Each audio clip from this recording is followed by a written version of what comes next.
Good morning. I'd like to provide a summary of the proposed 2013 corporate operating plan and rate adjustments. As you recall, last month we provided a more in-depth review of the proposal. This month is intended to just be a summary and a recap of what you viewed last month. Looking into 2013, we have a number of challenges that we are continuing to work on. One is Calhoun Station restart and recovery.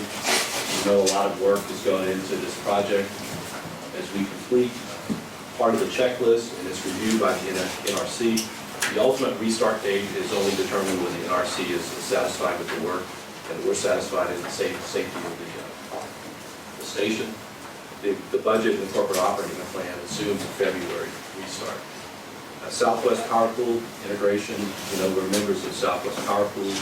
The pool itself is starting a Day 2 market in early 2014. We have a large project team at O.P.P.D working on integration into that market, processes, tools, software, and how will we participate in that market when it comes about. The next item, safe and reliable service. This is kind of a bedrock or foundational item for us. We have to maintain focus here because this is who we are. And as we work on these other challenges, we don't want to lose sight of this particular item. Fuel supply and transportation. Every year, late in the year, we look at the fuel market and we make decisions about how much fuel we want to lock in for the following year. So in 2013, we'll be looking at the markets and identifying the fuel we'll lock in for 2014. In addition, we have a coal transportation contract that expires at the end of 2013, so during 2013 we'll be negotiating a new contract for 2014 and beyond. Union contracts, we're continuing to work in collective bargaining on new contracts for our union employees. There'll be more information that come on that as we go through the month and also into next year. On the regulatory side, we continue to develop strategies and look at our options for meeting the environmental side of EPA compliance, here dealing with emissions. Nuclear, that's also an evolving picture. The next area we expect to focus on there is Fukushima and what those regulations are and our strategies to comply with those.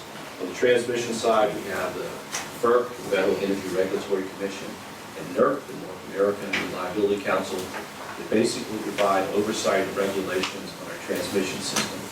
A lot of changing items and developments there, so we're constantly monitoring that and responding to those. Stakeholder interest, this is an area of engaged participation from our stakeholders. People have a lot of interest in our decisions and our operations, and so this is a process to try to understand others' concerns and make sure that we consider those when we make decisions. And at the end of the game, we want to understand all concerns and make balanced decisions for the betterment of all of our customers and stakeholders. Organizational operating efficiencies. Here, this is another foundational item. As we do all of these things and we address these items and challenges, we want to do it in a very efficient manner to maintain our operations in a cost-effective manner. If you look at the corporate operating plan at the highest level, the total expenditure amount in the plan is $1.2 billion. And the major categories of cost are shown on the pie chart. First item being fuel and purchase power, $302 million, that's 25% of the total budget. The next category there, non-fuel O&M, shown in the dark green, that's $550 million, that's 45% of the budget. That's the cost associated with converting that fuel into electric energy. That's the cost of operating and generating facilities to produce the power that we distribute. The next item, debt service and other expenses. That basically is our mortgage payment. That's the cost associated with financing the infrastructure that we use to operate the system. The light green, payment in lieu of taxes, $33 million. Those are payments made to municipalities and counties within our service territory. Dark blue category, capital expenditures, $166 million. This represents the payments or investments into our system to replace aging infrastructure. And and to also meet future load growth. The last category, the light blue, the $30 million, is deferred expenditures. Those are costs associated with the restart recovery for Calhoun that are not either O&M or capital, but are included in the budget, and those are taken out and will be part of that deferred amount that is amortized over 10 years. Also associated with the corporate operating plan is a 6.9% rate increase. There are two components to the rate increase, 7.3% general and 0.4% reduction in fuel purchase power adjustment. The major drivers associated with the general rate increase are increased nuclear production expenses. Two major categories there: increased costs associated with operating services agreement. That was expected when the agreement was signed. As we integrate into the fleet operations, we'll find efficiencies and see cost reductions over time. Second, and also the amortization of the restart recovery cost is included there. Reduced market expectations for off-system sales. Natural gas prices are low, and they're also used to set the market price for wholesale energy. When we have energy available from our system that's not being utilized by our retail customers, we look to the wholesale market to generate revenue and profits. Those profits then come back to offset the rates for our customers. As prices decline, we have less profit and less margin, if you will, to then offset rates. Advanced debt issuance to fund prior to future capital investments. Here, we advanced in 2013, issued in 2012 to align it with the refunding opportunity and to also replenish our cash needs. On fuel purchase power, we have lower coal costs due to CASPR ruling. We also have lower coal costs due to market factors. Prices, the coal prices have declined, and we've captured that in our 2013 budget. We see some increases in the last two items: reduced nuclear generation.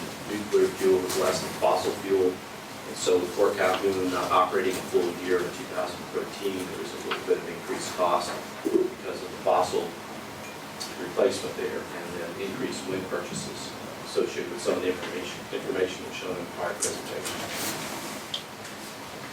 We also have increased collection of prior year fuel and purchase power costs on the Fort Calhoun station outage. We have about $40 million on collection projected for the end of 2012.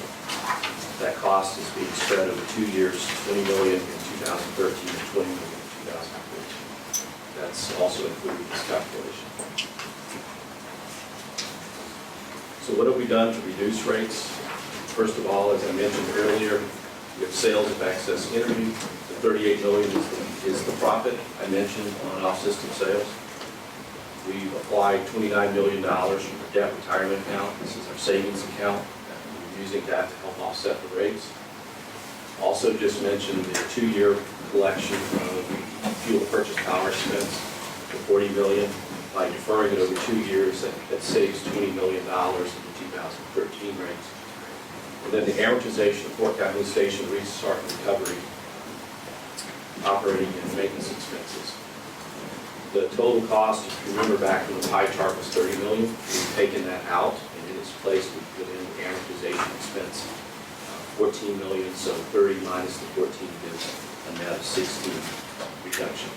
In total, $103 million of funds used to try to mitigate the rate increase. We have a number of other items that are included in the rate adjustment. Basically, we've updated line extension charges. Here, this is related to connecting new customers or providing new service to existing customers. We've updated those items for current costs. For example, if we're going to provide temporary services based on our current cost, or if we're going to provide a new primary service, those cost items have been updated. We've added a provision to allow for electric vehicles to be charged in truck stop charging stations or around town if people would like to add them to their facilities. Under Nebraska law, a retail customer is not allowed to purchase energy from O.P.P.D and resell that energy to another customer. But we've worked out a way to make it possible for a customer to build a charging station to charge electric vehicles provision there is they can't mark up the price of electricity. Basically, they can charge a fee and pass that energy through their charging station as long as they don't mark it up. We've also updated various street lighting methods. We've looked at this a lot for a while and gone through a very extensive analysis and study on this. And if you notice in a few minutes when I get there, there's very little change within the rate proposal to the overall lighting class. However, within that class, there are a lot of adjustments being made, not only to the streetlights being offered, but to the cost of those streetlights. The cost has changed over time, and we're trying to true those up to the current cost. In addition, we've included a provision to allow for LED streetlights to be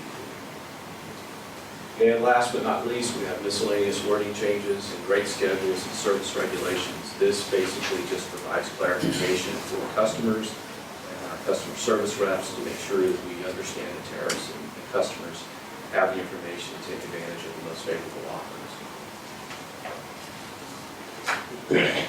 Looking at the impact on each customer class, residential 7.7%, commercial shows a 5% increase, industrial 8.5%, and as I mentioned just a moment ago, the lighting at 0.8%.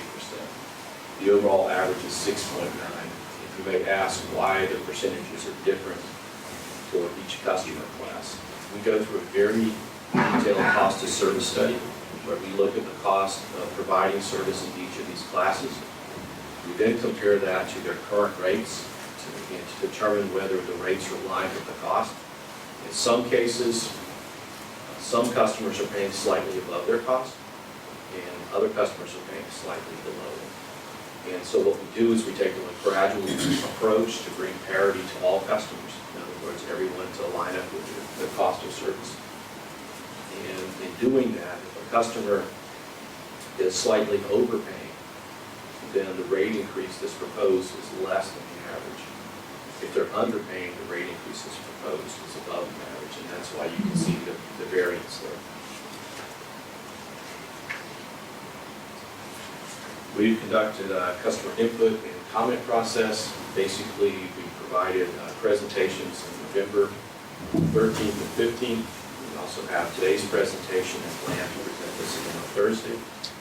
We received coverage through the media, newspaper, television, and radio.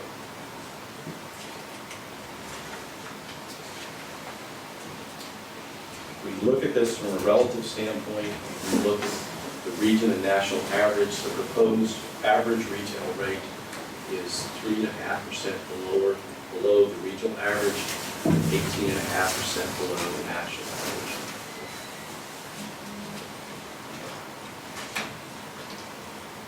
Looking backward in time, back in time for context and perspective.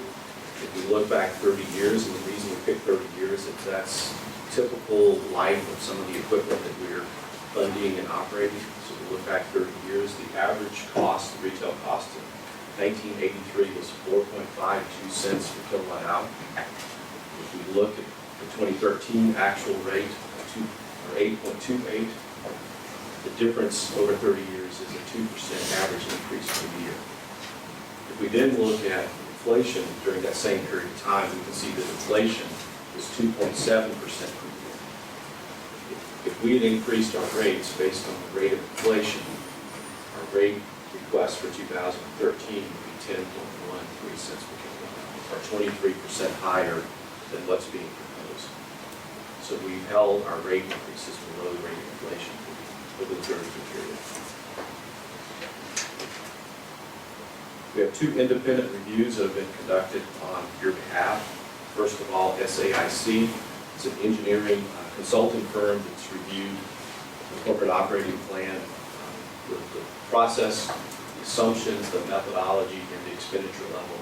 And they provided the following quote. It's in the letter contained in the package. We've also retained CH2 and Hill to perform as a rate consultant on your behalf. They've reviewed all the detailed work behind our cost of service and our rate proposals, and they provide a quote there. You also have a letter from them with their opinion.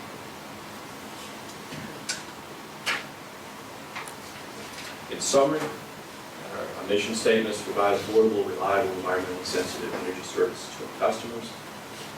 We believe the corporate operating plan is aligned with the corporate mission. Rates remain below the regional and national averages.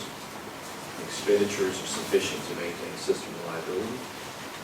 Renewable resources account for 6.6% of retail energy sales by the end of 2013. And Fort Cavanagh Station resumes operations.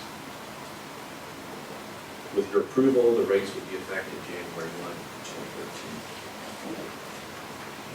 Answer any questions.